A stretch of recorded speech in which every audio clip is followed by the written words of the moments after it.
What's up, players? Welcome to episode 102 of Ready Press Play, typically your weekly source for everything that's new and exciting in the world of video games.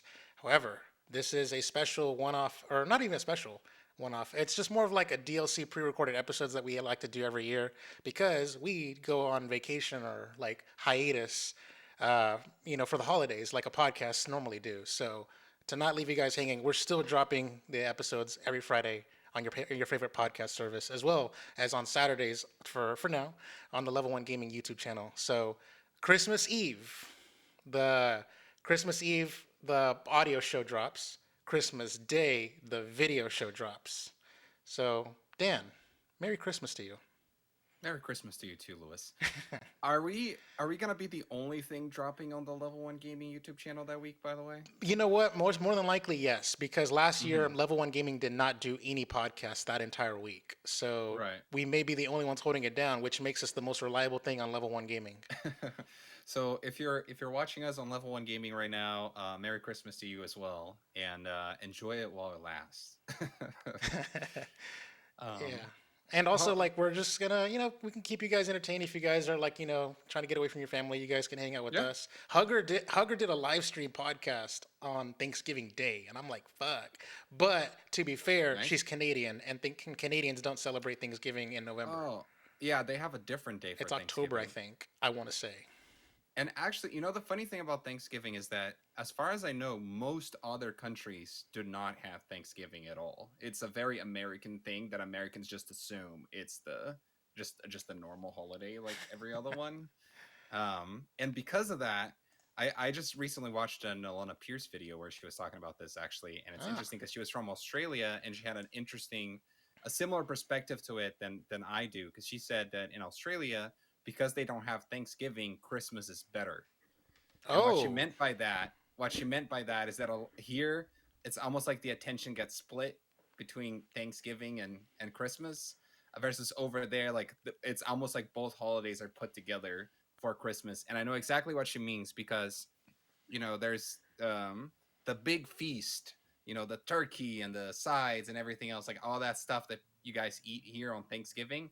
That's what we do on Christmas Eve in my country, and that's apparently what they do on Christmas Eve in Australia as well.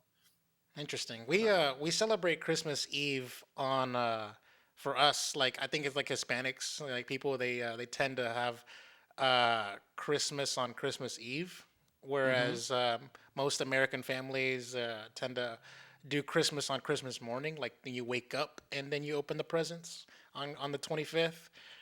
Whereas we Mexicans, we stay up to midnight to open presents. Yeah, that's been the traditional thing in my family as well. So I think that is a Latino and Hispanic thing, because we always did the same, where we would, you know, it was always a fun day because it's almost one of the only days in the year where everybody stayed up late together.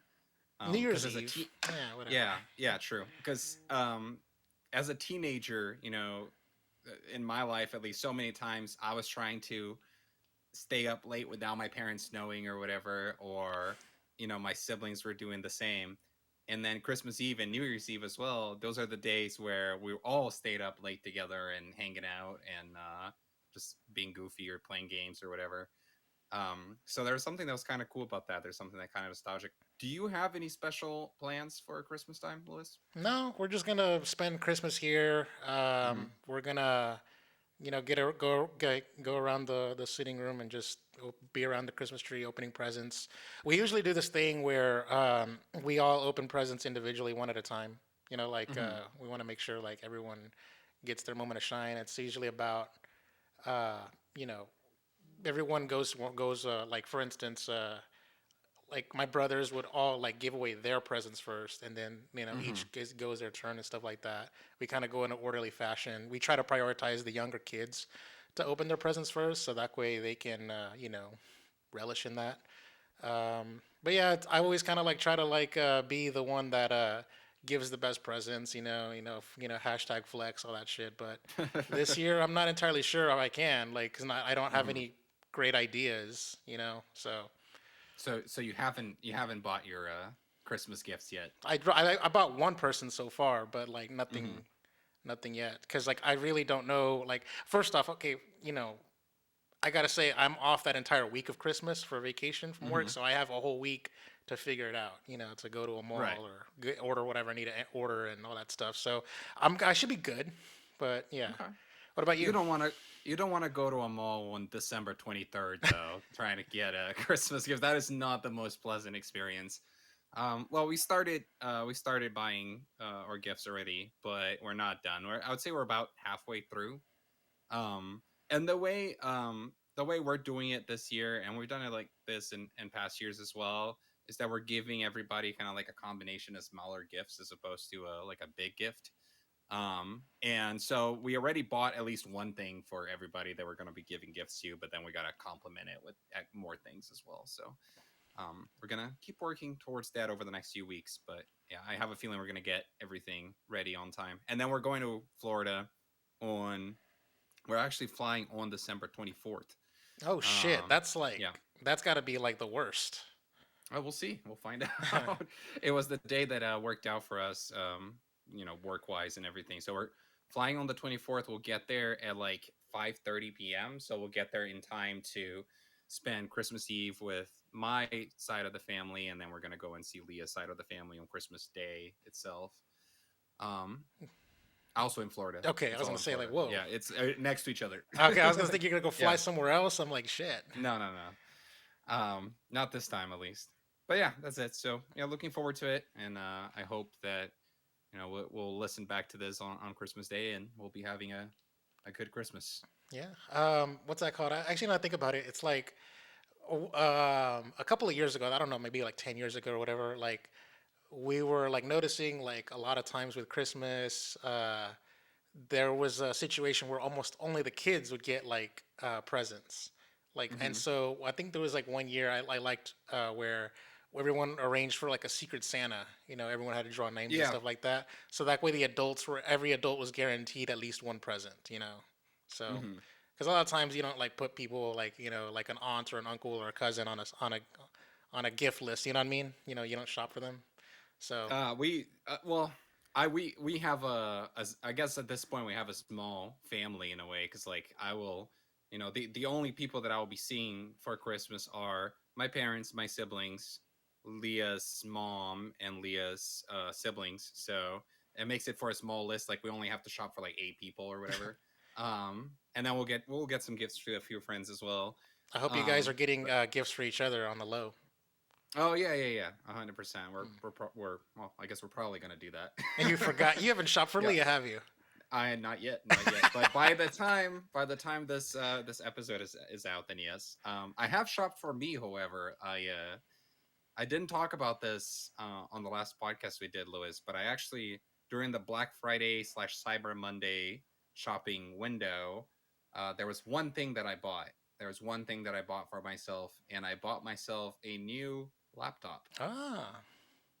So I am actually using the new laptop right now. Yeah. Um, Maybe we could have gone on Discord and there finally wouldn't be a disconnect or something, but whatever. you know, yeah, it was a pretty nice new Dell gaming laptop.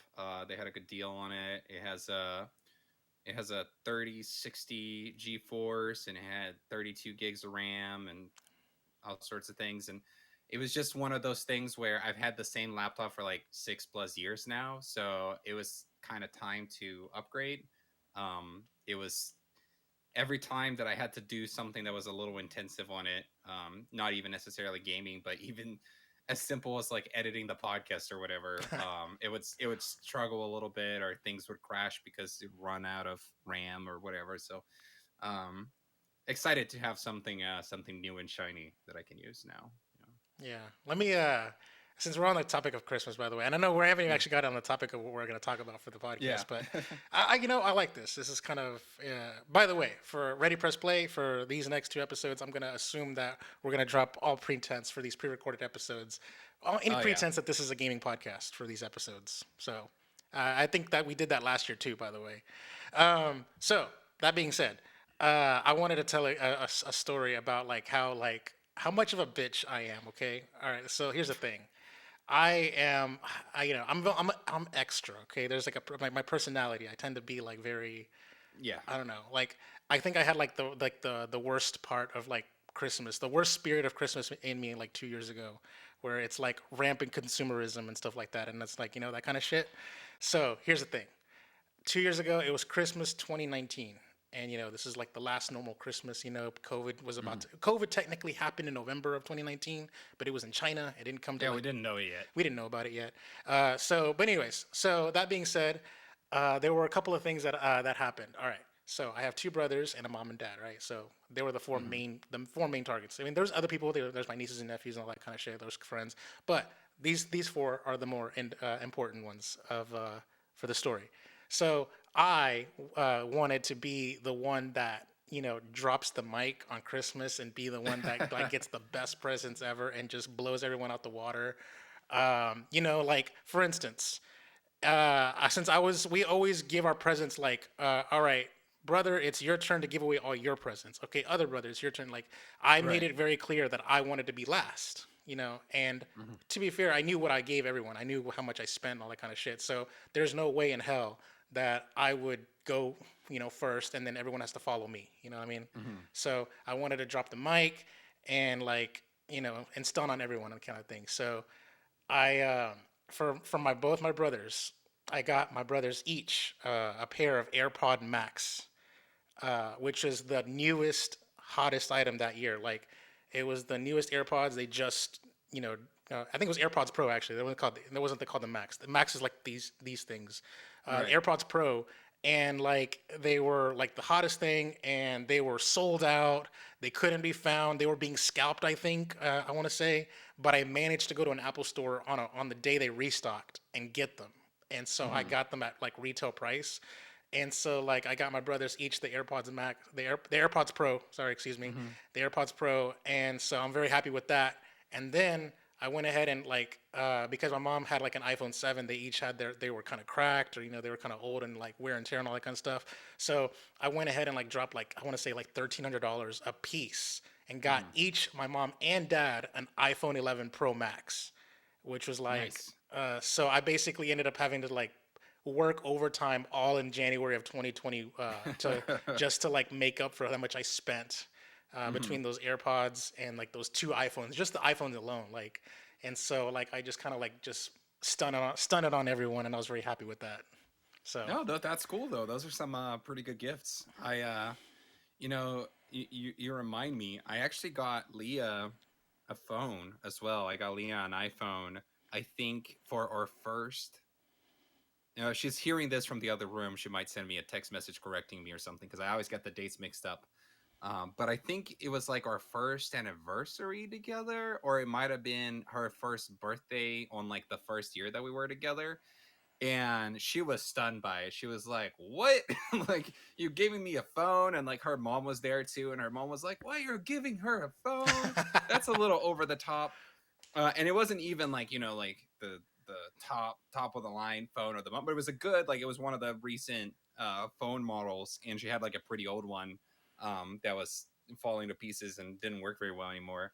So it's cool. Like there's a cool sensation about doing something like that and being able to give somebody a very cool, impressive gift. yeah. Um, she was like, my ex boyfriend gave me like a used bottle of perfume, like telling me these stories, and I was like, nice. So I don't think I ever topped that. I thought that was probably like the biggest gift I've given her as far as like price wise and stuff. But still, it was cool that we had that moment. Are you gonna try to top that off this year, Lewis? You know what? I can't. I don't think I Hmm. can ever really top that. Like that was like the most stunt I've ever done in any Christmas. And honestly, like my mom and dad, since it's been 2 years, my mom and dad are fiending for the new iPhone 13, and I'm like, Mom, Dad, that's a lot of money. I can't do that again. You should give them one iPhone 13 and have them share it or fight for it. But yeah, that's like say I don't know what to do. I usually like to be like at least with my brothers. I used to give them very like yeah useful stuff. Like I got them Hmm. like one time I got them like a SD card for their Android phones. Back when they were expensive as fuck. For 32 gigabytes was expensive. Hmm. But now it's like kind of common. But yeah, that's interesting stuff. But it's kind of one last thing here on the note of the Apple, like I never took a video of her opening the present, and I kind that's my only regret is like I didn't. Hmm. My mom was like super stunned and like completely taken aback. She did not expect it. She didn't see it coming. I really should have like videoed it, but like I'm not. I don't take pictures. I don't have my phone out. I'm not the kind of person that does this shit. That's not my personality.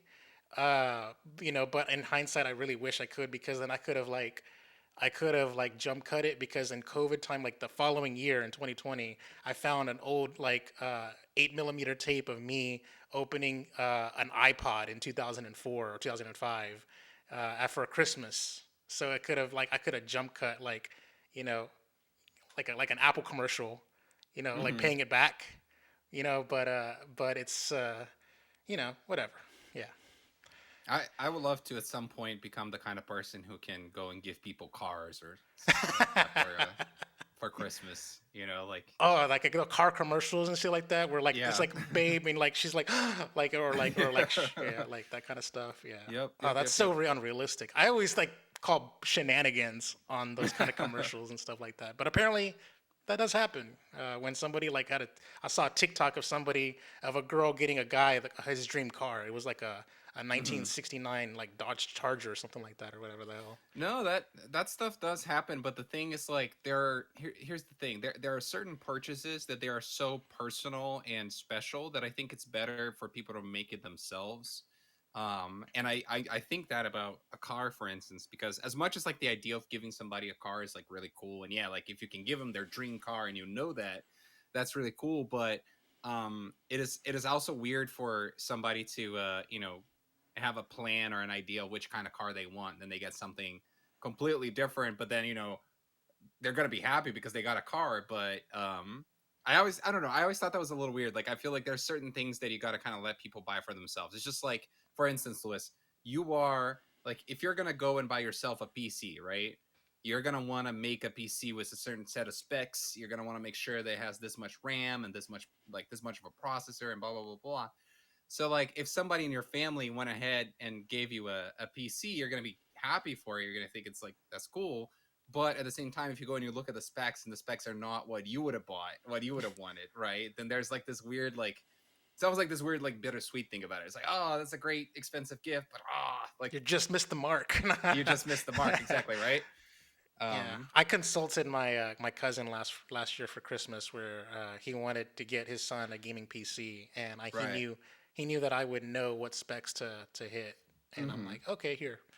Um, I guess my point, I found a way to summarize my point is that the higher value the gift is, the more important I think it is that you get it right. You know yeah, what I mean? Because yeah, otherwise it feels like like it almost feels like a disappointment, like a yeah, setup for disappointment in a way. Yeah. yeah. If you're gonna be spending over $1,000, you better make sure that they're happy. That kind of shit. Yeah, Yeah. yeah, exactly. But anyways, all right.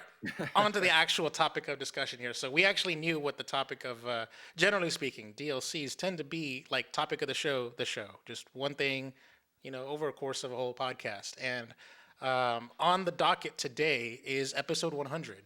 It's already aired, which we're recording this before it airs, by the way, just so you know. But we both listen to it and like we listen to the playback to make sure that it's fresh on our mind. Hmm. So I wanted us to talk about the situation where you flew to me. What was it like hanging out with me, being in Texas, all the things we ate, all the places we went to, Hmm. experiences, and all that kind of stuff. Like I wanted to sort of we can sort of do like a play by play or just sort of like hit some strides, hit some topics wherever we want to go. But basically, I just sort of want to talk about what it was like hanging out in real life. That's Yeah, basically what it was. So yeah. yeah. And if you jumped and you decided to start listening to this podcast for the first time on episode 102, this is a terrible place to start. You should probably go back and start a few episodes ago, at least like 3 or 4 episodes. Maybe I mean, start maybe on even episode 100. episode 100 is a good starting point because we actually talked about our origin stories. That's true. That's true. Yeah. And it's funny, like we did that, we recorded that 3 months ago, and I already didn't remember 80% of the things that we talked about. So it was cool to listen back to it and just kind of be constantly surprised about like the topics, like conversation that we ended up talking about. But anyway, yeah, the cat's out of the bag. Lewis and I finally met each other in person. We'd known each other since 2015. We've been friends since then, internet, pen pals or whatever, and then doing this podcast, but we had never actually hung out until this year when I think Lewis was the one that originally told me, and I think we talked about that on episode 100. Hey, we should meet up for episode 100. Either I'm flying there, you're flying here, whatever. And Lewis, let me ask you this: had I not, let's say for whatever reason, I wasn't able to get time off or whatever, I wasn't able to actually fly to Texas, would you actually have come over here? Oh fuck yeah, without a Yeah, doubt. I don't know how I was gonna be able to tape a podcast without my equipment, but we would have figured something out. Like, I would yeah, have like probably maybe just brought a tripod, and then my phone would have been the camera, and then we yeah. could have used your mics or whatever. Yeah, exactly. I got we got a few mics and we got multiple PCs and stuff, so we could definitely make it work on that front. But were you hoping, like, I guess what I'm asking is like what we ended up doing, was that what your plan A was? Like, was that really what you would you have preferred that I went there and Yes. that things happened the way they did? Yes, Hmm. I think my setup is better as far as like how much Right, equipment I right, had right. and all that stuff. I actually the only thing I would have liked better is if like for those that inside baseball, and I really don't want to put you guys on blast, but like a level one gaming, we were on the level one gaming YouTube channel, and I invited both Dallas and Fame for the taping. They couldn't make it, and Dallas almost Mhm. he missed out. Like he had something come up like last minute, but Yeah. basically like the only way it could have been better is if both of them were there, and then it would have just been like a bigger spectacle for me. There was what do you call it? Besides that, I would have wanted us to record a second podcast, just the two of us, just sort of doing music with the Chaka. Other than that, Hmm. like we sort of kept our schedules pretty busy. So I think Hmm. I think it was hard for us to squeeze a second taping in whenever the first taping that we did, or the only taping that we did, was such a Herculean task with how much setup and teardown there was involved with it. So Yeah. There was so much setup involved, and I only listened to the content for the first time now, like literally yesterday, since we recorded, which was 3 months ago. That during those 3 months, Louis, there was every other day I would think to myself like, dang, I hope nothing went bad with that record. I hope we didn't lose anything. I hope we didn't um like, I don't know, like I hope nothing happened to the audio or nothing got corrupted or whatever. That was like that was a fear of mine, so I'm glad we didn't. And then also, part of the reason why I was concerned is because we did record some stuff that we lost. yes. And people will have no context of that Oh right yeah, now, yeah. but we should probably talk about that as well. So after the podcast recording, we went into recording a let's play, and I wanted to do two let's plays specifically of like two different Smash mods or whatever. Hmm. We ended up only just doing one let's play for Super Smash Flash 2, and what sucks is like my game capture. I have two capture cards. I gave away my third one. So I had my main capture card, which is on this PC in this room right here that I'm in, and this capture card is built for like USB 3.0. The old two capture cards that I had, they're made for USB 2.0.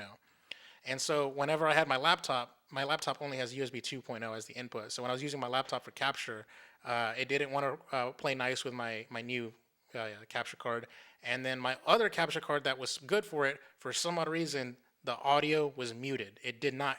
It was capturing the video just perfectly fine in HD, but it would not pass through audio. It would not have capture any audio. It was like playing a silent movie, and so we weren't gonna have that. So we ended up trying to. I did end up using playing Super Smash Flash because I ran it directly off my laptop, and my laptop has capture software built into it. And however, I did a shitty job of capturing it because whenever I initially initialized the capture, it was on a windowed view, and so when I full screened it, it only captured the little window that was Oh. there, and I should have actually uh, double checked and like did a test recording to catch that mistake, but I never did. Hmm. So that was completely on me. So like the video, the audio, like everything captured correctly. We were good. It's just the actual game capture was not there to do a let's play. So Mm. either way, though, it was fun. We did have a good time, Oh yeah. and I actually play. deconstructed most of my setup, and then we were able to have a game night just hanging out, and then we went to Yeah. Brahms and had some ice cream. Yeah, that Very was really wholesome. fun. And it's funny, Lewis is always talking about these games on the podcast, and they go all the way back to I think our first year or maybe even our first few months when he first brought up, Smash Remix, which is the Smash 64 remix version, right? And Hmm. then Smash Flash and this stuff. And I would hear him talk about it, but I wasn't really other than a few times when he shared a video or something, I didn't really have the full picture of what these things look like or what they were like to play and etc. until I was there and he was like, "We're playing this." And first, I'm going to talk about Smash Remix because I have the least to say about that one. Ah. Since I did not grow up with Smash 64, right? Okay. My first Smash Brothers, the first one I played at a friend's house was Melee, and then the first one I owned was Brawl on the Wii. Brawl especially is the Smash game that I fell in love with, and I played all the other ones since then. I bet you only But played Smash 64 on the Wii Virtual Console.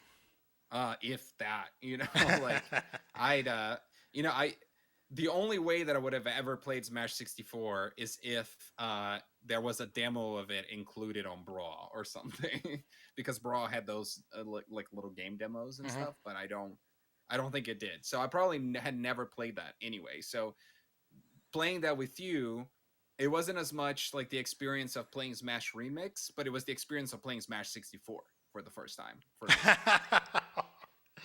Yeah. Yeah, that's interesting. So, and the interesting thing is that Smash 64 is not very good. I'm just gonna throw it out there. It's just not. It's not for compared to when you have the when you're used to playing the ones that came after it that just have so much more stuff, more content, more moves, more things you can do. It just feels like a very bare bones version of the game. It almost feels Beta it, prototype. like a prototype or like a student version, like when you I went to game dev school, so I know that you get to the final few months and then the students are making their own games and stuff as like their final project, and then a lot of times it's like, oh, we're gonna do a Smash like, or we're gonna do a small little third person platformer or whatever. And then that's kind of what it felt like to me, honestly. Like I felt like I was playing something like that. I know that that's probably um no, something terrible to say for a Smash fan.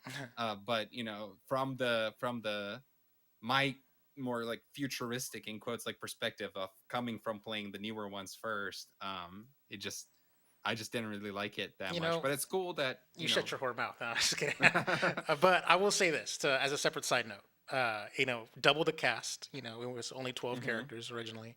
There was only like one competitive stage and like I think 7 or 8 stages in total in the original Smash 64. So when you played Smash Remix, you were playing with like later stages and later characters that didn't even come to the series until sequels. You know what I mean? So like you got to enjoy like essentially peak Smash 64. Here's the thing though. The GameCube controller is a great controller, right? The GameCube controller is possibly one of the best controllers of all time. It still holds up to this day. You can grab a GameCube, one of the Switch Pro controllers in the shape of the GameCube or whatever, and you can play games there. And it still feels good to this day. The N64 controller, however, I think is probably one of the worst controllers ever made as far as like first party. Like if we think about like the Dual Shocks and all the Nintendo controllers and the Xboxes, I think the N64 is probably towards the bottom. That controller is just stupid. Like it feels like something that was just Nintendo trying to do something weird and be different. And I don't think that controller has aged well. I understand why people at the time probably liked it or were fine with it, but nowadays it is very weird to use that controller if you come from more modern sensibilities. At least I was able to give Leah the third-party controller with like a GameCube Oh analog yeah. stick and like a little fix for the a little fix for the controller side of things on that one. But yes, Smash Remix aside, let's get into Smash Flash. Now, this is the one that impressed me the most. Like, holy shit, this is nuts. This is crazy. This game, guys, like, you gotta go and check this out. You gotta go and at least watch a video of it because I think I did not fully comprehend when we talked about it before the fact that Smash fans out there got together and they built a new Smash game from scratch on Flash that plays basically almost just as good as a Smash game does.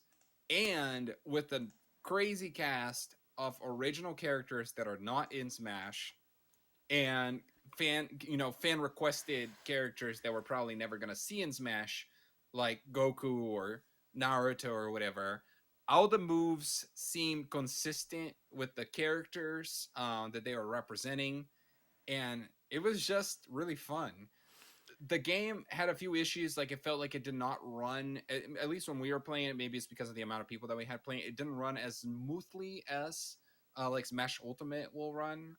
There were some frame drops and frame stutters that were happening, Yeah. especially with four player gaming, and also with items. We had items on. Hmm. I've never encountered frame stuttering before because I've always done 1v1 no items kind of stuff. Yeah. However, separate side note, I was also playing it off of an old laptop from like 6 years ago. So Yeah. take that with a Yeah. grain of salt.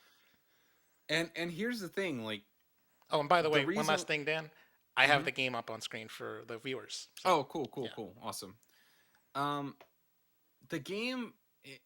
I feel like some people look at game development in a sort of trivialized way. Even people that are gamers, even people that are fans, where they'll be like, ah, that game sucked. It was a cash in. The developers didn't even try hard or whatever, and they don't understand the amount of work that actually goes into making a game.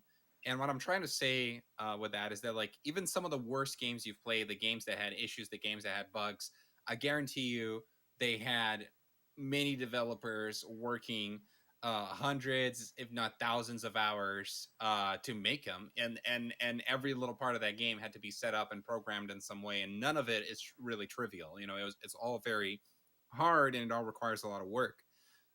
So if I had seen, imagine that Smash Flash, rather than it being Smash characters, replace that with original characters, and let's say that game was released by, some company out there.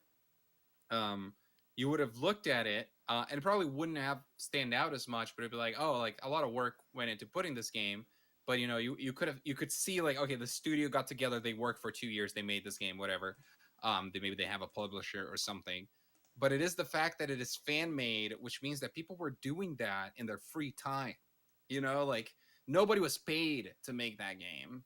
In their free time, they worked hours and hours and hours, because I know that you don't make something like that over a weekend. And they were able to put that together probably throughout many years of development, and I really respect that. I really do.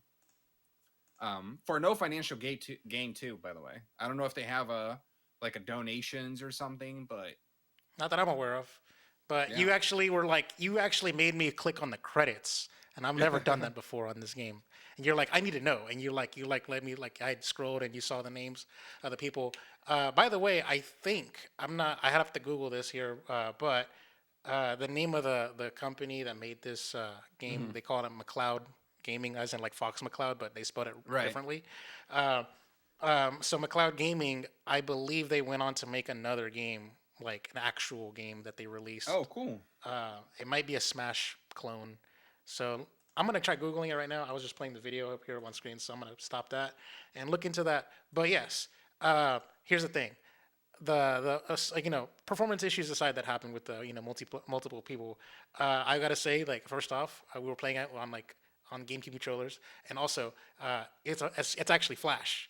Like Super Smash Yeah. Flash. It was running on Flash, and you can actually run it on a web browser, which is kind of crazy. That the fact that you could actually run it and play single Yeah. player, keyboard and mouse, all that kind of stuff. Which unfortunately Flash is getting or has gotten discontinued, I'm pretty sure. So it's one Yes, of those things where it might be really hard to run that game 10 years from now. yes, That the things that I know that it runs, that is a standalone game, that it has an gotta, executable and stuff, but yes. there's a chance that one day that executable is not going to run in the same way anymore, because the libraries that it uses are outdated or whatever.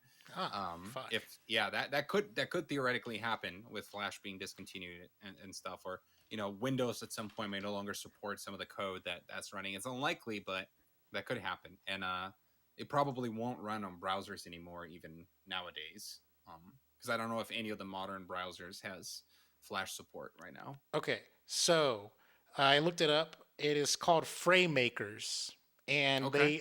they got Octodad and a couple of other characters into there. But Oh, that's cool. it's an actual Smash clone, and I don't know. I think it may already be out if I'm not mistaken. So, but yeah, it's a real game that they went ahead and made, and it got put on Kickstarter. I think it may even be on Steam right now if it's out. Uh, but yeah, I was just looking at the Kickstarter page because that's what I was able to find really quickly. But yeah, so yeah, good job on them. They actually got Octodad. Whoever they had to make a licensing deal with, they did it. They made it to the big Yeah, times. those are the same developers as Bugsnax, I think. I can't remember what they're called right now, but yeah, they're a recognized ish indie developer right now. And Leah Um, Leah got to finally play as Sora before Sora got released in Smash That's right. Ultimate Which, by the way, we did not know at the when we time. Yeah, recorded the podcast. That we did not know who the next Smash character would be, and we're speculating it on episode 100 and talking about it. It was fun, Lewis, to listen back to that with the stuff that we know now, game wise, that we didn't know then. We're yeah. even kind of joking about it, like will Halo Infinite be out or whatever, and Halo Infinite is the multiplayer has been out for a while already, and then um December 8th is the date for the campaign. We're recording this on December 7th, so the reviews just started coming out. Which, by the way, Lewis, I don't know if you want to talk about this now or on in the next regular episode or whatever, but we're betting on the Metacritic for Halo Infinite. And I've been watching it, and it's been fluctuating between I think I said 84 and you said 89, and throughout the last 2 days it's been fluctuating as new reviews come in between these two values. So we'll have to see when all is said and done who is going to be closer to it. But I kind of want to look at where it's at right now. The other game that we played, by the way, was Towerfall, right? Yes, Towerfall Ascension, and we colloquially I can't even say that word. Anyways, we refer to it as the Arrow game within our Yep. circle. And that was my first. That was the first time in my life that I played that game as well. And that game is really fun. That game is really good. I always heard people talk about it, but I didn't think I was gonna have as much fun as I did playing the game. And the thing is, it's very pick up and play. It's not one of those games where you're gonna sit down there and be confused for the first half an hour while you're just getting killed constantly until you kind of start getting the what's the expression? Getting the blank of it, The hang of it. uh, getting the hang of it. There we go. And then start doing better. Like it only took a few matches until I was like, okay, I know how to play. I don't necessarily know how to play better than these guys, but I know how to play. Like you can figure out the rule set of the game really quickly. And then I know there's like some advanced techniques and etc. But still, and coming from Celeste, having played Celeste, you can also see how Celeste was almost kind of birthed out of that game in some way because there's a lot of similar controls and similar mechanics. The The art style, jump and the dashing, engine. Yeah. the speed of the game and the tempo of the game is also kind of similar in the physics, right? Because um, physics can be very unique from one game to another. It's so hard to get the right physics that feel good for your game. That's something the developers struggle with. And I think they figured that out with Towerfall, and then they turned it into, like what if we took, Towerfall and then we created a narrative with characters and a campaign with levels and made it into a platformer, and then that's what Celeste is. So it's kind of cool to see the origins of it there. You know what I'm gonna do just for the shits and giggles? I'm gonna put up my Let's Play of Towerfall Ascension that I recorded on Musing with Menchaca up on screen. Sure, go ahead. But what's I kind hope we of don't get a copyright claim or I'm gonna from copyright claim using a mentor. myself. There I am on the bottom left of the screen, playing it or whatever. It's oh man, I'm so skinny, and my hair was so short back then. But yeah, the game it was in our rotation. We get hella competitive, despite me dunking on you guys and stuff like that because of how good I am at the game. Like it wasn't exactly like a blowout either. Yeah, Like I had to work for yeah. it. I had to earn it.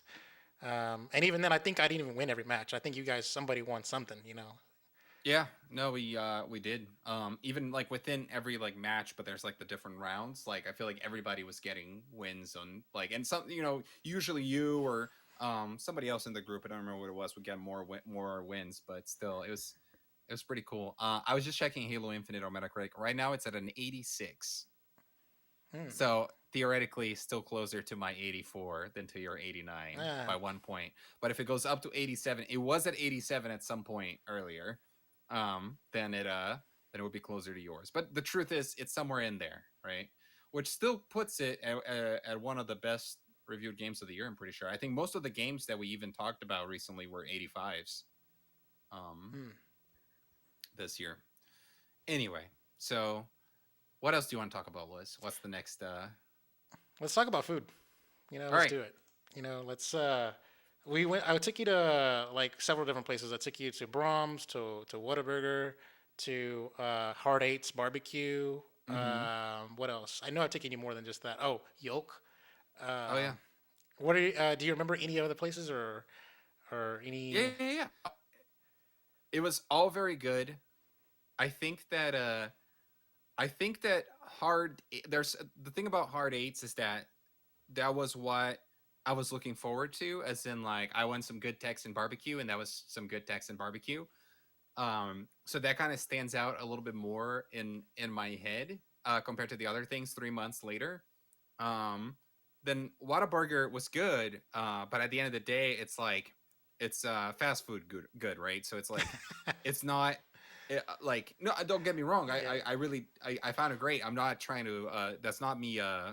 That's not supposed to be me dissing it. It's just that it's like Whataburger and In and Out or Five Guys or whatever. Like I think they all kind of stand on a similar ground with me, where I'm not necessarily like it doesn't necessarily like stand is going to stand out strongly in my head unless I went to it maybe more times.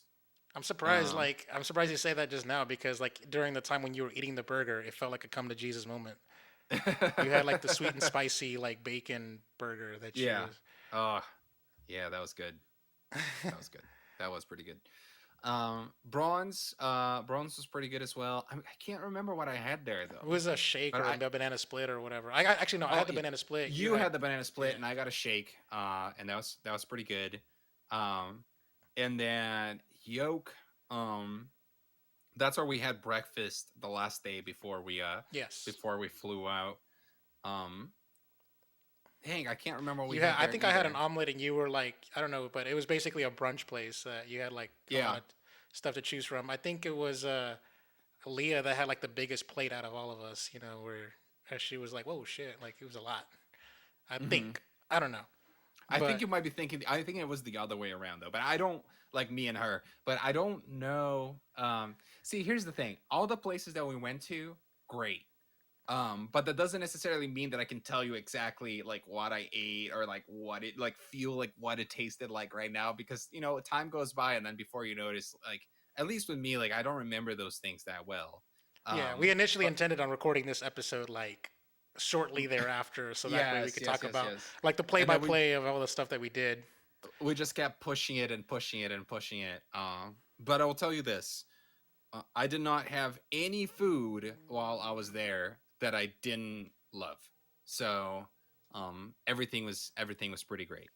I will say You know. this: outside of the food situation, I was basically like their tour guide, and we mentioned it during episode 100.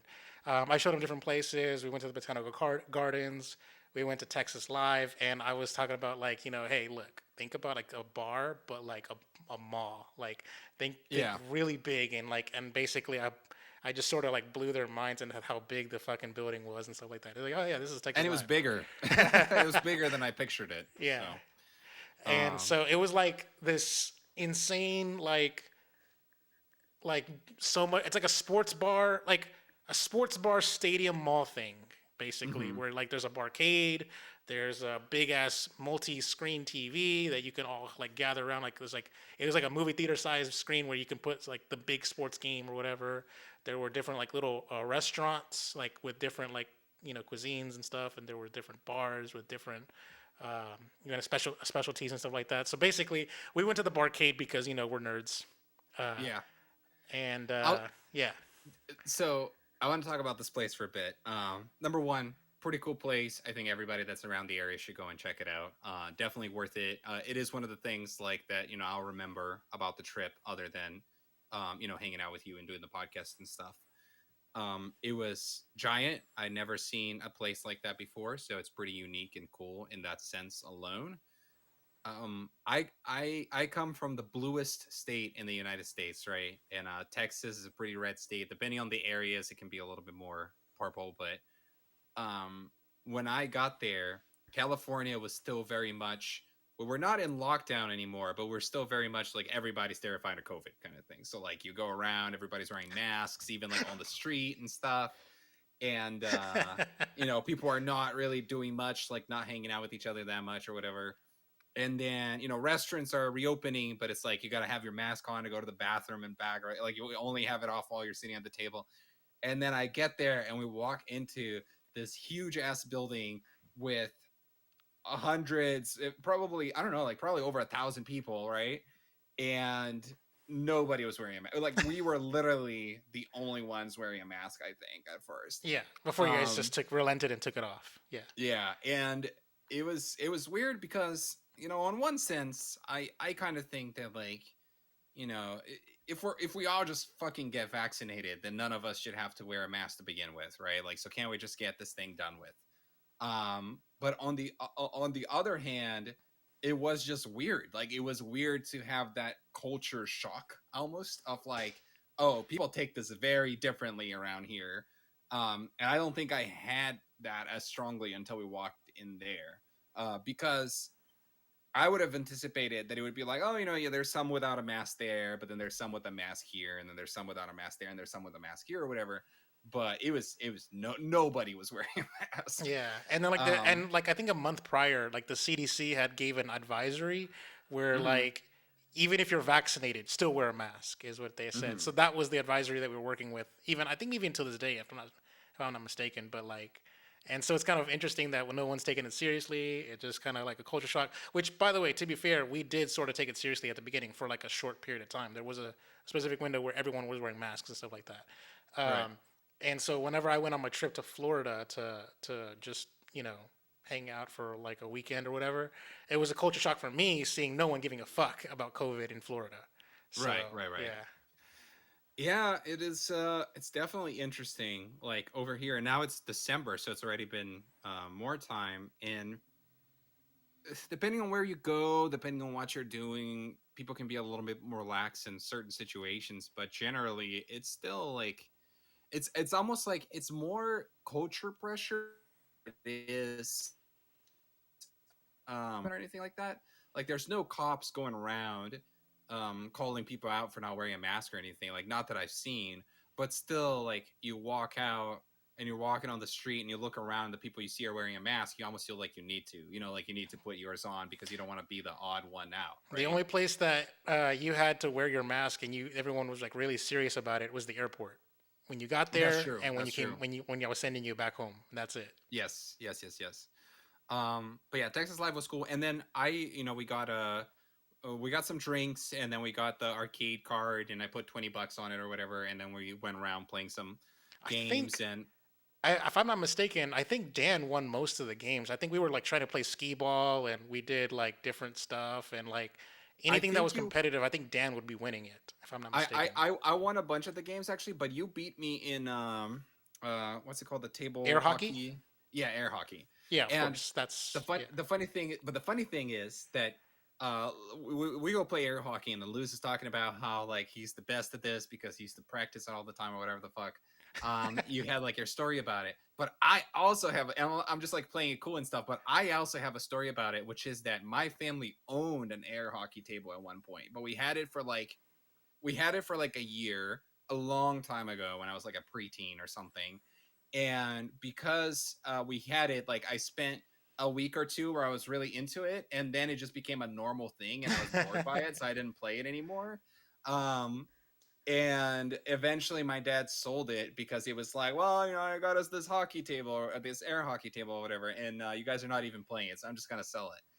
And so we ended up not having it for that long, but we did have it, and I did play it for a while there. And so because of that, I also consider myself to be at least generally good at that game. So I think that I put on more of a fight than you would have anticipated. I think that's Yes. how I remember it. Well, I was out of practice and stuff like that. But in my Yeah. peak, I was pretty undefeatable. Like Right. when I was like, so in elementary school, I used to work at a flea market, and Mm-hmm. then in the flea market there was an arcade you can go to, and we would like I would have like I would make my own money, Mm-hmm. and selling stuff at the flea market. So I would take a couple of my dollars and just spend playing air hockey with my cousin, and then and I would get really good at it. And then I was at a summer program, and in the cafeteria of that said summer program, there was an air hockey table, and we would rec shop, just playing competitively against each other, against the entire class, and I would be one Mm-hmm. of the best.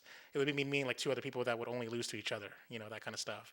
That's Uh, cool. so like if I still had some of my techniques, like I have two specific shots that never go out of practice, where like I could basically like one shot two different ways, and I managed to make them both against Dan, but I only did it once each. Mm-hmm. But because after that Dan knew, and he defended against my one shots, so I had some pretty good stuff though. Yeah. What else happened? So yeah, it was Texas Live. Um, I also took you to a game store, like Oh a yeah, that's the used true. game That's store. right. It was like I was on the way to the airport, by the way. So Yeah. Dan and Leah were very enamored with that store, by the way, because I remember, especially Leah, Yeah. she loved like some of like she was like so surprised to find merchandise for stuff that she would never find merchandise for. Yeah, yeah, Yeah. yeah. And we did buy a few things. They're probably around here somewhere. I don't remember exactly what I bought there. It might even be these guys actually. Let me take a look. Um, cause wait, does this have a yeah, all these three came from the same place because they have this like yellow Yeah, that's the one. tag Yeah, on it. Yeah, yeah, that's yeah. Movie Trading Company. Yeah. So I got Red Steel 2 on the Wii, and I got Wii Music, which I know is a garbage game. And I got Dead Rising on the Xbox 360. And it's funny, Lewis.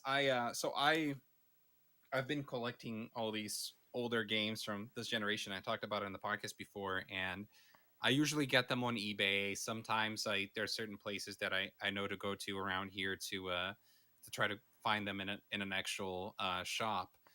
um but I had not like there's not any dedicated retro gaming store that I go to around here. um like I go to more like traditional, like either like a GameStop, which is pretty garbage to find these types of games nowadays. Like anything older is not very good for GameStop. Or I do this thing where we go to a place called Frank and Sons, which is this big warehouse, and they have a bunch of small vendors in it, and some of the small vendors are retro gaming vendors, so we check that out. But I don't typically go to a place like that, so it was pretty cool to do that, and buy these games. But I'm a little behind on the collection, like on I guess the collecting hobby now, because I haven't really, ever since I came back, I don't think I've really bought um much more, like as far as older games go. And they talked about how they shipped everywhere, so Yeah, the I store, was the yeah online store. I was considering, I wanted to go and look at their online store, but then I kind of forgot about it, and I haven't actually done that, so I should probably do that. I'm surprised you're not getting text messages from them because they send out when you type in your phone at the checkout, you would have put your phone number on their list. Dude, I get so much spam text messages that I just ignore that I might be. I got text messages from them every time they do a buy one get one free sale, a buy two get one free sale, or a specific you get a buy one get one free coupon or whatever. Like text Mm-hmm. message alerts sent to me from them all the time. I used to like go to that store like all the time when I was collecting, but I am now at a point where my game library is so like not say complete per se, but like 80, 90, 95% complete, like where like everything I have that's retro is Mm-hmm. stuff what I want, and I don't necessarily want to add to it because Right. I want a curated list of or curated library of retro titles, Yeah. not Yeah. complete You got to cut it libraries. off somewhere, because it's really easy to keep wanting more and more, and there's no end to it unless you like the only end to it is you have every game for the console or whatever, Yes. which that is insane, right? I Yeah. know there's people out there that do that, but Full you got to be NES rich to do collections and that. all that Yeah. stuff. Yeah. So yeah, you gotta have some like you gotta have it in your head like, okay, like these are the, like 25 or whatever Wii games I want, right? And then like it gets to a point where you go like, oh, but what about like, and then maybe you get to something like more obscure, like more of a deep cut, or like what about Sin and Punishment 2 or whatever. And then at some point you just got to go like, nah, I'll keep it here, here's the line. Yeah, that's kind um of where I'm at. So, like, generally speaking, I haven't gone to their sales. Like, I used to go every time there was a buy one get one free or buy two get one free sale. I would be there like day one because I would right. try to finish it out. But now, like, there's stuff that I want that's very here and there, and they're very specific. So now, and it's not like I can go to that store and it's gonna be in stock. You know what I mean? So it's like now I'm in a point where it's like I almost don't go there anymore because like I'm pretty satisfied with my retro titles. So not to say that I can't have more. I'm just overall satisfied. But yeah, like one thing that really stuck out to me is that Leah wanted to buy like a supernatural tarot cards. I think I want to say Oh yeah, that's she right. almost pulled the trigger on that. Yeah. Yeah, Leah likes to she likes to collect different types of tarot cards. She has like a lot of different branded ones. And they actually do a lot of like really cool sets with like imagery from like different series and stuff like that. And she's a big Supernatural fan, and I guess I am too, because um I watched from seasons 1 through 5 together with her like a year or so ago. So yeah, that was cool. And then we ended up not buying it. But You that's a regret? Do good you gift do idea. you regret it? That's a Uh, no. Now that I'm thinking, I want to look. I want to see if I can find it online. That could Christmas be a present. good gift idea. Yeah, a Christmas. good Yeah, Christmas Christmas present. present right there. Yeah, that's not too bad actually. There you go. You're welcome. But I think we hit on all the things we did, right. Like we did the four restaurants, and then we had pizza at your place or whatever. Oh yeah, because a Um, courtesy of Dallas man. I think he paid for it, or no, you paid for it. I You think I you paid paid for it. for it. Yes, I'm sorry. Yeah, That's right. You did. because That's I right. was saying, Dallas was like, I want pizza. That's what he said. Yeah, yeah.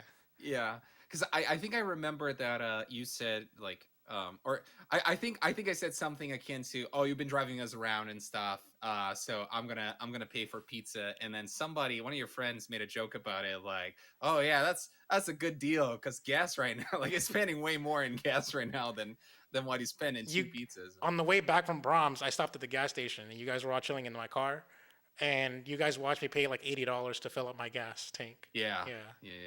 yeah. Which is Um, crazy because like gas here is just as expensive, probably more. But my car only takes 10 gallons, I think. So even if gas is at $4, then that's 40. That's $40. But so yeah, it's kind of sucks yeah. having an SUV. What's actually interesting is like I actually took my car to a car wash in preparation for you Mhm. guys. So I was hoping that But you wait, guys were. you went through the trouble of washing your car that has a broken windshield. By the way, I just wanna point that out because there's something kind of funny about the fact that Lewis's car just has like a crack on the shield, and that he won't go and fix the windshield, but he made sure to get the car washed, Yeah, I took the which is car wash. I took the vacuum. I got everything all yeah. nice. And then one of my right seat, my passenger seat, has had some wear and tear. Like the car is like almost 20 years old now. It has some wear and Hmm. tear, and it needs to be reupholstered. And like the cotton or whatever the stuff underneath is like coming out. And so Dan was sitting on like this breaking seat or whatever with like the yellow puff stuff coming out of it. So Hmm. my sorry Dan. Oh, no worries. I want to talk about one more thing, which is that when we first arrived at the airport and then we, in quotes, saw each other in 3D in person for the first time, I want to know what your first impression was, because my like here's the thing. I've done this before, right? I've met people in person before that I known from virtually or whatever. Like I've done it with friends that I had virtually, and I've also done it with celebrities, or in quote celebrities, right? people that I've watched online or whatever that then I got to see in person. I've seen plenty of people at events like GDC and E3 or whatever. So I've had that experience before, and almost every time I have this slight shock of like, oh shit, that's what that person actually looks like. Because it's always there's always something about it that is a little different. Sometimes you can't even quite put into words, but or you can't quite pinpoint. It's like, oh, like their hair is different than what I thought or whatever. But you just have that feeling of like it's almost like they're another person, and then you put the two images together. It's like, and then you realize that they're the same person. Um, and that has happened with like almost every time that I've met in person somebody that I knew online. However, you are the exception. When I saw you, I did not have that like any shock at all. There was no like nothing was off about it. It was like it was as if I had always known you in person. Like you looked exactly like whatever image I've created in my head from seeing you in seeing your video like this or seeing your podcast or whatever, you matched the exact image I had in my head. I Yeah. guess maybe I'm just so what do you call it, genuine. I don't know. Like Yeah, there's I don't something to know. be said like how with Musing Menchaca I was just always myself. Yeah. I've never like I've never not I've never been like about like projecting anything fake about me. Right, right, So right. maybe there's that. I Yeah. don't know, but like I know what you're talking about by the way. Like like someone like Greg Miller. Like whenever like Yeah. they're just much taller than I imagined. Like or when I go to a nerdy video game convention and there's my favorite YouTubers there, and they're like Yeah. there's just something that was just it didn't quite match what I saw in here. And you, Yeah. you braced me because you told me about how tall you were, and so I Hmm. I made you taller in my head, but you were taller than how I even I Right, pictured. right, right. So you didn't. Hmm. I know what you were talking about. I know you were like not trying to undersell how tall you were, but even then, like I undersold it in my head, and Hmm. yeah, and those words. I honestly thought Leah was actually shorter than me, but she's actually my height. Like Hmm. y'all are a tall ass motherfucking couple.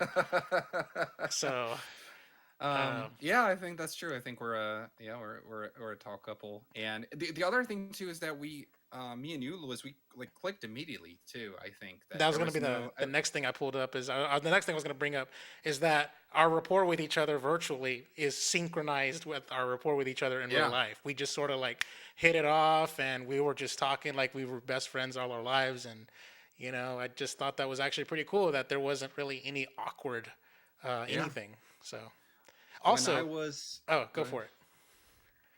I was gonna say when I was a teenager, there I had an online friend, somebody that I talked to, a lot actually, and he was like my best friend at the time. And then one time, I managed to convince my dad to drive me over to this guy's house to like meet him for the first time and stuff. And it was the weirdest thing. Like it was so fucking awkward. Like we didn't we clicked so well online, but then we didn't click in person like at all. We didn't know what to talk about. It was very like he was very quiet. I was very quiet, and it didn't feel right. It wasn't right. And after that, we ended up becoming last friends after that. And I don't think it was like an intentional thing, like we're trying to avoid each other, but it was more like it somehow made it so that we didn't connect as much anymore after we had actually seen what each other was like in person, like the mannerisms or whatever. Like it just kind of didn't click. Like we didn't mesh with each other as much in the way that we like just kind of talked and moved and interacted. And I was almost kind of afraid of something like that potentially happening with us, right? I never had my Um, doubts. yeah, but it didn't. Yeah. So I never had my doubts and stuff. Like the one thing I will say, there's one little story I want to bring up, but actually two. Uh, you had like a little bit of a shell shock. I didn't really expect you to have a shell shock when you were finally like in this very room or like in the oh yeah, house. yeah, yeah. That's right. Like That's I right. showed you my like my setup is like, oh, here's the rooms, and like this is where we recorded Music with Manjaka, in the kitchen, and this is where like this is the sofa where I did the let's plays on, and blah blah blah. Like I was showing you like how I was, seeing everything. You got to see everything in relation in 3D, where I Yeah, would point like, yeah. oh, it's over there or whatever, but you got to finally see like the layout. That's true. I had more of a shock with your house and walking around your house than I did with with like seeing you, right? It was because there's something about the your camera angle or perspective or FOV or whatever that just make like when you have no other context, it just makes things look different than they actually do, like the way they are in relation to each other and the distance between the walls and stuff like that. So if the room you're in right now, Looks bigger um, on camera. yeah, for some reason, whenever I see it on camera, it almost looks to me like you could like go on a walk from like one wall to the other. Like it looks like there's this big space like in between. Like your bookshelf feels like it's so far away from you. Like it feels like I don't know, like I don't know how to describe it. Like one of those like long Um hallway kind of situation. yeah, exactly. It feels like that bookshelf is like at the end of a hallway, you know.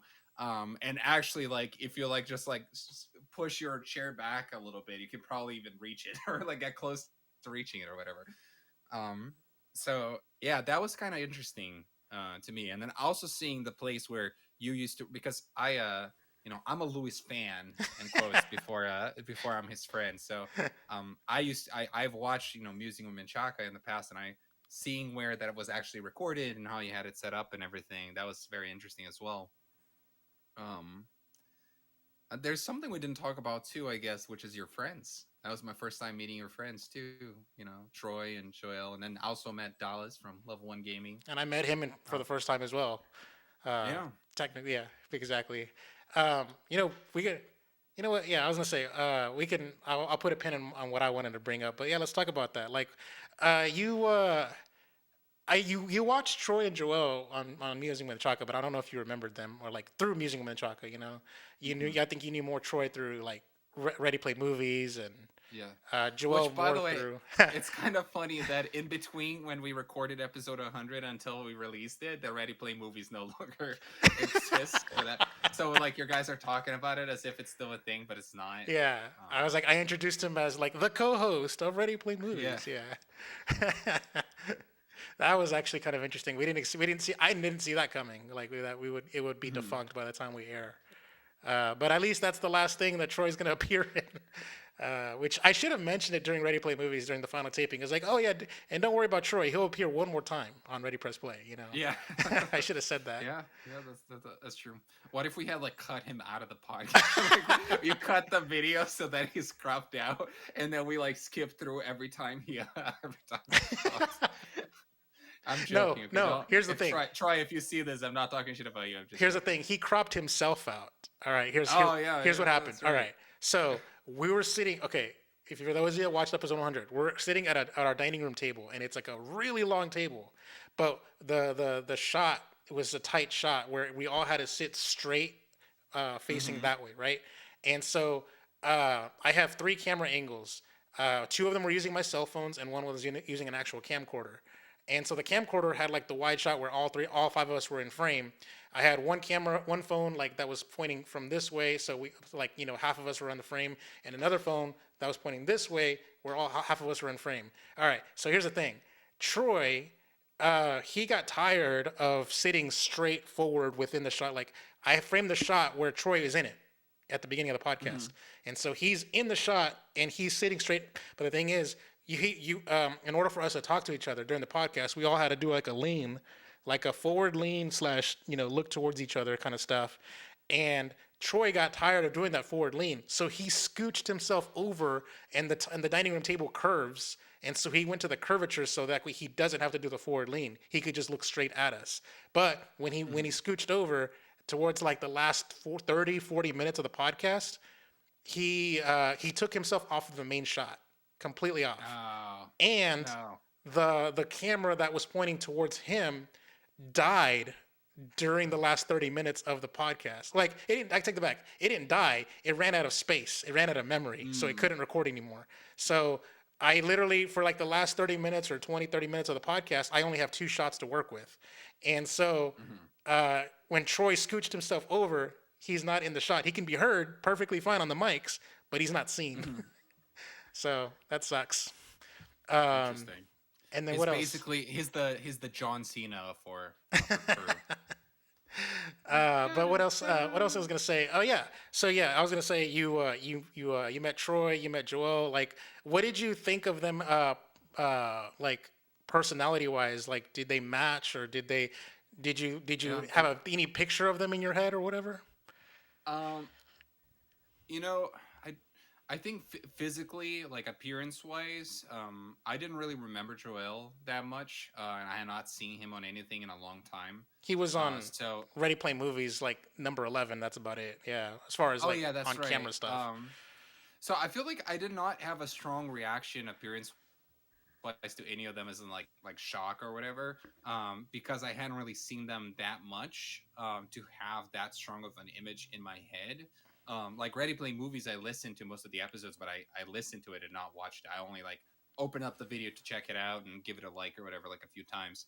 Um, no, there's nothing like triggering, I guess, in that sense, like nothing like that crazy about it. Personality wise, I thought they were very much similar to you, like genuine to how they seem to be otherwise, and the content that they were featured in. So I think you're all actually very genuine people in that sense. I did not get it, with none of you. It felt like you were fake when you're doing content. It felt like you were very much who you are, and it was very fun to have their personalities be part of that show because I think that we have a certain rapport with each other and we have a certain type of humor, and there's like there are certain types of conversations and content that comes up and happens when we do the our typical show one on one, but then throwing in Leah and then Troy and Joel on that episode, I feel like completely changed the dynamics and made it so that I actually think that episode is probably one of our most comedic episodes. When I was listening to it, I actually found myself like having to control myself to not burst out laughing in a few moments, especially towards the middle. I feel like we're kind of like ramping up in the beginning, and then like in the end, like we kind of like ramp down a little bit, not in quality, just like the as far as like We were landing the plane, you know. yeah, Yeah. exactly. But in the middle there, there's a moment where we get like in a flow state where we're just like telling jokes and stories and being goofy and making fun of each other, and everything is just so great. I'm very proud of I'm very proud of how the episode turned out. It was worth it for you to come fly out. Oh yeah, Yeah. 100%. And also, we got to drive around Texas, and we got to see those places that we already talked You about, know and we got what? to We see. didn't talk about the botanical gardens. That's true, but it's We also took like like romantic prom pictures together. that's true. It's it's the botanical gardens, right? That's the kind of thing where it's like you can you can picture it in your head and you're probably picturing what it is even if you haven't been there, right? So I don't think there's a lot to say about it, but it was enjoyable. It was a cool experience. We're over there trying to figure out what to do, right? Like what is there to do that is not eating or hanging out at Lewis Place in this area that doesn't involve going too far, that doesn't involve spending too much money or whatever. And then we came up with you know You know what's kind of crazy is the botanical gardens was free at one point, and I actually looked it up. oh They yeah, did. that's It right. was in fact free up until recently, and so Mm. Dan was a baller and paid for my entrance fee. So yeah. Um, So yeah, it was pretty cool. the one thing that here's the one thing that I was withholding here, and I wanted to like gauge you guys your reaction and just sort of like reminisce, I guess. There was this moment like that where you met my mom, right? And Oh yeah. you almost met my mom like a day or two prior, where like my mom you guys were in the hallways, you and Leah were in the hallway, and I'm talking to my mom, and she's like, "Hey, well, my friends are here. We're gonna just chill and play some Smash. Do you want to meet them?" And she said no. And you guys, you guys heard her say that, and I'm like, okay, close the door. it it was the more awkward part about it is that I was like, I didn't just hear her, I actually saw her too. There was like you had like the door, like the bedroom door, like kind of open, and like she was laying in bed, and I almost felt like very invasive, by the way, but I didn't do it on purpose. But like, she said it, and then like I kind of accidentally made eye contact with her, and then you closed the door, and it was just this very awkward, like it almost felt like this weird like movie moment or something. But no, like we totally got it because it was, it was nighttime, and they were tired or whatever, and she did end up like talking to us the next day. And no, that's totally cool, and I there's something about that it, here's the thing. I'm not saying your mom was rude, by the way, like because I don't care, but I would rather somebody be rude than fake. Yeah, So I would rather somebody be genuine when talking to me. I would rather somebody be rude but be genuine and honest, um, and just kind of be themselves than somebody. But yeah, my point is I would rather somebody be themselves and be genuine, and maybe that's perceived as rude or whatever, than somebody internally be like, "Oh, I really don't want to go talk to those people," but then force themselves to because it's the expected thing to do, and then be fake polite or whatever. yeah. Um, so I didn't mind that at all, and Leah felt the same way, by the way. Yeah, and then plus you guys, when she was actually up and about during the daytime, you guys Yeah. got to properly interact. But also, to be fair, and by the way, she liked it. By the way, she told me later on. Uh, she normally their bedroom would be upstairs, and we I would not have had to have had that interaction, or I wouldn't have had to have done that interaction at all. Like I could have we could have just been basically separated completely, and isolated from each other. But in the situation where the living room was turned into a bedroom because of my dad's knee surgery, and so the bedroom was downstairs. Now they're back upstairs, but at the time it was a situation where the living room was Hmm. their bedroom, and so yeah, that's basically what ended up happening with that. And the other thing that I wanted to talk about was, he met my mom. I think you might have seen my dad. I don't know, but then you actually got to meet my brothers, which you saw them Oh on Music yeah. with Machaca, which that's a really long time ago, and you probably don't remember them. But Yeah, then you that just saw, felt that meeting your brothers just felt like meeting new people, by the way, because I didn't really remember what they looked like. I know the stories, but I didn't have in my head what they look like anymore. yeah. And so what was the funniest thing that I've even like told other people about is like the funniest thing was when you told me that my brothers look like me if I were recast.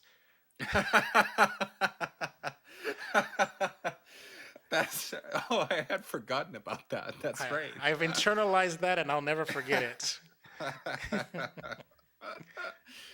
Oh, how funny would it be, Lewis, if one day we do a Ready Press Play episode where it's me and one of your brothers, and we don't tell, we like they acting as if they were you, and we don't tell the audience anything. It's like, oh, hey, Lewis, how's it going? We just do the show. Yeah. Oh man. And then there was another moment that we talked about. Okay, first off, like we were in the car. We drove together a lot, by the way. And during one of the said trips, I put my music on. And I wanted to ask you about what you thought about my taste in music, if you It was remember any of good. the songs. I don't remember what the songs were, but I remember I liked it. I didn't have any problem against it. It wasn't anything where I was like, oh my god, I can't believe Lewis is playing this shit. It was just like, oh, it's nice. Were you I like it. surprised by my taste in music? Because like I don't know, like what would you expect me have to have played? If you were to guess, what I listened to or whatever. It's funny because I don't think we've like ever talked about music. We've never talked Um, about music actually. yeah, you know, here's the funny thing. You're not gonna like this. I would have expected you to be the very basic person who turns on pop radio and listens to whatever, like top 40, like whatever the Yes. top party hits are or whatever. We have a top Uh, 40 station that plays. Yeah, yeah, yeah. exactly. So, just listen to, like just have like Ed Sheeran, like Taylor Swift, Maroon 5, whatever's on, playing. Yeah, Because honestly, I'm kind of like that. I am not the biggest music connoisseur. There are some, alternative-ish bands that I like, but you will also see me listen to a bunch of basic shit like that. So I guess I kind of expected that you were sort of the same. mm, interesting. Yeah. And let's see, there was another. Wait, can you remind me what were you playing on the car? I played. The one thing I do remember I played was something Didn't you called. play electronic music? I think I might have, but I mostly stick to alternative stuff. So I played Black Madonna, which is the name of the song is called Black Madonna. Oh, you're talking about the one TikTok song that I played. Fuck, I can't remember the. It's a TikTok song that Leah You knows played stuff. a lot of instrumental shit, didn't you? Like Yeah, I think I remember you playing a lot of stuff that was not there like was not one instrumental vocals. song that I played, and it was basically Yeah. a person was humming like and let's call it Moon by somebody named Kid Francicoli. And the name of the band that I played was called Cage the Elephant, which was the Black Mm-hmm. Madonna. The name of the song is called Black Madonna, and so I was just like showing you like, oh, some of my Mm-hmm. cooler like hipper songs and stuff like that. And I remember you guys liking it and stuff like that, and we were just sort of just kind of like enjoying the car ride, and it Mm-hmm. felt right. I think we even like almost got into a car accident actually, where like luckily I keep like a car like a very good car distance away or whatever, like, and so like suddenly like the traffic was going like 60 70 miles an hour, and suddenly it went to almost a complete stop. Oh yeah, Yeah, and that's so I was right. able to That's like right. react within good reason and not get close to hitting someone, but it was a sudden like slowdown Yeah. like that I was Yeah. able to Yeah. pull off. But there was that. What else? There was something else that I had in the back of my mind. I can't remember that I wanted to talk about during the trip, but I can't quite remember what little side story I wanted to mention. Um, but before I try to remember or figure it out, is there anything that you wanted to sort of like wrap up with? Because we're almost hitting the 90-minute mark. Yeah. Well, you have a better memory than me. I forget shit a lot, and I we already hit on all the points that I think I can remember now that I'm thinking about it. Like I'm thinking about the days and what we did and whatnot. We talked about the games we played and the gaming night and what everything we ate and the touristic ish places we went to. So I think we mostly got it from my end. I just want to say that number one, I very much appreciate what you were to us during that trip as the tour guide and driving us around and like taking us to places for food and all that stuff. Um, which I know was kind of like on one sense it was like kind of your job as the host, but you did a very good job at doing your job Yeah, and went above and beyond kind of thing. So which I'm pretty sure when you host me, you're not gonna do as good a job. oh, you're wrong. You're wrong. I well, Anyways, as you were saying, you're gonna do a better job of hosting. I'm gonna have to. I'm gonna have to repeat my. I was actually. I just kept talking for like 5 minutes, but. Yeah, I think I would do a good job hosting for you and taking you places and stuff. I would just rely on the GPS for everything. That's the main difference. Like I know the places, I just don't necessarily know how to get there without my GPS. So, which is Interesting. good. It's good to have in LA anyway because of traffic. So, like if I go to the same place 10 times but in 10 different days, it's very likely that there is a different most optimal route every time because of traffic, right? Like maybe like this highway is like really busy right now, so it's better to go and take another one. Or like cuz we have like almost every time I go anywhere I get on like five different highways, by the way, because there's just like so many different, like they're like they all like intersect, and then you can go like take this one to go west and then take this one to go north and then take this one to go east back or whatever. There's a lot of that. So Interesting. yeah. Yeah. There was the one thing I wanted to mention here, and this is the thing that I was trying to, that was at Mm-hmm. the back of my mind, that I was trying to remember is like, I just wanted to comment on like how we all hung out like at Brahms, like me, you, Dallas, and which we didn't even mention that we hung out with Dallas, by the way. But at least we did, but Yeah. not like we didn't really like go hard on that, but Dallas was going to be part of the Let's Play, which we got he enjoyed Smash Flash, by the way, so there's that. But what I wanted to mention is like how we were all like just hanging out. We were at Brahms, we were in my car, we were driving, all that kind of stuff, and I just wanted to mention how it kind of felt like we were all like just besties or whatever. It kind of was interesting that we Yeah. all like sort of like worlds collide and we all just gelled well together. And I thought that was like Mm-hmm. one of like the more special moments. I think for me like one of the more special moments were like the quieter moments, like when we were all at my kitchen table having pizza together. I think that Yeah. was like the better, cooler moments for me is like those kind of like little, touch of I don't know, genuineness or whatever. You know what's also cool about that for me specifically, and I talked about this on episode 100. Lewis does these game nights and he's lived in the same area his whole life, so he has all his friends that he grew up with around him.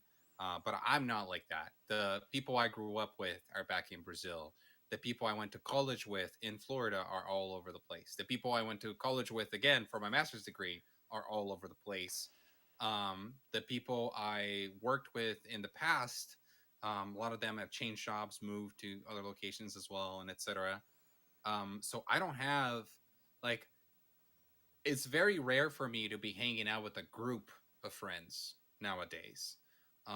That happened like in 2017 I was getting my master's degree in Florida, so I was doing that a lot with the people that I was going to school with.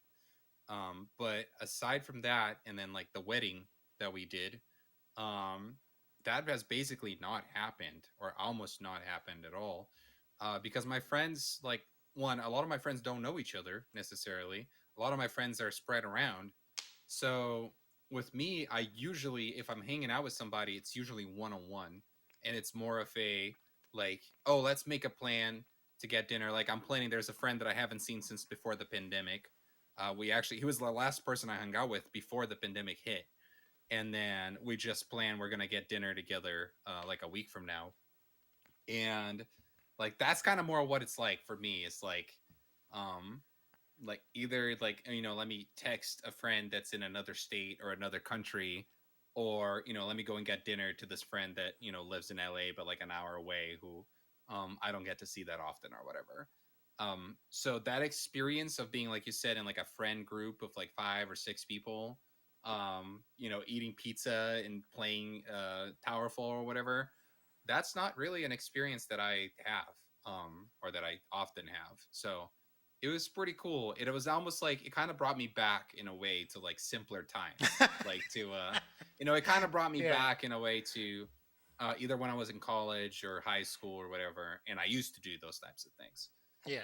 So that was cool. Yeah, for me, like I don't, I used to have them pretty fairly frequently and stuff, pre-COVID, and now like that, those moments, I don't necessarily want to take them for granted either. So I just wanted to give like a little special shout Yeah, out to that one, and I think I really enjoyed my trip or my trip. I enjoyed the trip and hanging out with you guys, and just I had like the days off. Like I even took a day off of work, both before or either no, not before. I think like even after. So I had like a day to myself, after when you guys went back on Tuesday, instead of me going to work on Wednesday, I took a day off for me, so. I want to make fun of the fact that Lewis is such a requested man, like because he is getting phone calls left and right all the time, or like pretending to, or something. I don't know, but he's like, it's like literally like would be hanging out with him as like every hour ish. He's getting a call and being like, "Oh, sorry, I can't hanging out with my friends here. My friend from California, blah blah blah blah blah." Like just kind of like talking to people like that. That doesn't happen to me like ever. None of my friends call me. Like we don't call. We just text. That doesn't ever happen with you me. know, So that was interesting. I have a friend that likes to call and just to talk, just to Right. talk like for like, sweet nothings for anywhere between an hour and 3 hours, like, Yeah. and we live like 15 minutes away from each other. So. Here's the thing too, Louis, though, like I can be a you talked about how I'm meticulous and I like schedules and spreadsheets and all these things. Like if a friend did that to me, depending on when it is, I might almost like be mad about it. It's like, to me, if you want, like, I love my friends. Some of my friends listen to this. Don't take this, don't take this negatively. I hope you don't take this negatively. If you want 2 hours on my time, we got to schedule that. You know what I mean? Like we got to put that, we got to put that on a calendar. Which, by the way, I do that with my friends. Like I'm seeing a friend this Wednesday, and I have a scheduled calendar time. I'm seeing somebody else over the weekend. I have a scheduled calendar time for that. So What's kind of interesting, by the way, is just to put my friend on blast. The friend I'm talking about at the beginning of this very podcast, when we were starting taping, like maybe 2 to 5 minutes into the podcast taping, he called me and I had to reject his call. So I just wanted to throw that out there. If we would have just talked and be like, "Hey, what's up? How was your day?" Like it would have just been about just kind So, of like that. friends, my dear friends who are listening to this, if you want to have a phone call, a 2-hour phone call with me, I would love to just speak to my agent, and we'll find a time on the schedule, and then we'll My people will be in sort it touch out. with your people. Yeah, my people will be in touch with your people, exactly. But yeah, I guess that's it. I guess it is a good time to wind down. We're pretty much at the hour Yep. and a half mark here, especially with all the stuff that we got to cut out with the Yeah. disconnects and stuff. Yep. Uh, but yeah, it was Dan. It was fun to reminisce about the trip with you, and 100%. got to relive it here, and it was fun having you.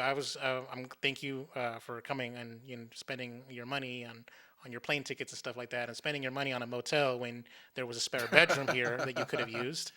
Um, two spare bedrooms at that, by the way. Uh, there was that, and it was quite a journey. It's just sort of like during the taping of episode 100, it sort of hit me. It's like, oh my god, we reached the milestone. We hit 100, Hmm. and yeah, there is one little end credit scene at the end of the episode 100 that Dan doesn't know about even right now. As we tape this episode, he's gonna find out when episode 100 airs, and he gets to see one last giggle or a chuckle or whatever that he gets to relive. Looking And forward to it. yeah, other than that though, yeah, I guess I don't know how to sign this out other than playing the little like Mario jingle or stuff like that. I don't know if I should we. Yeah, I guess we'll do our play the Mario jingle, and we'll do our typical spill here. But yeah, it was awesome, Lewis, and hopefully we'll do it again, maybe next time with you coming to LA, maybe 2022 at some point. Not necessarily for content, I would say. I don't know. I don't think Yeah, we could just hang out. yeah, definitely. Yeah. All right, here we go.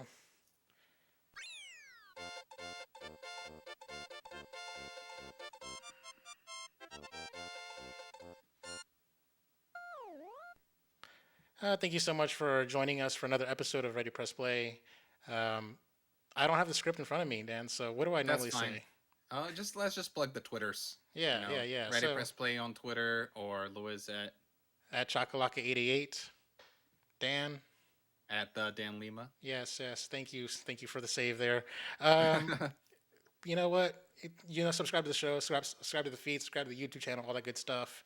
Uh, we'll see you guys next time. Bye bye. See ya. Merry Peace. Christmas. Merry Christmas.